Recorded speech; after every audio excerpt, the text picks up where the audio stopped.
Hey everyone, my name is Dr. Sassy Weinstein, and I'm a primary care sports medicine and lifestyle medicine physician practicing in New Jersey. And I'm so excited to talk to all of you about how sports medicine and lifestyle medicine are truly the perfect combination together.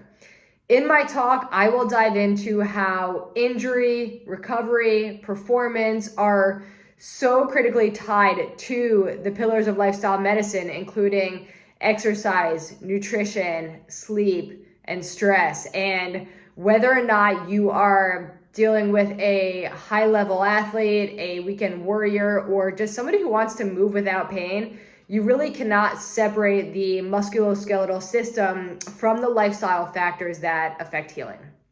In addition to that, I will also be talking a little bit about leaving the traditional fee-for-service system and my experience starting my own practice, which is more of a direct specialty care model.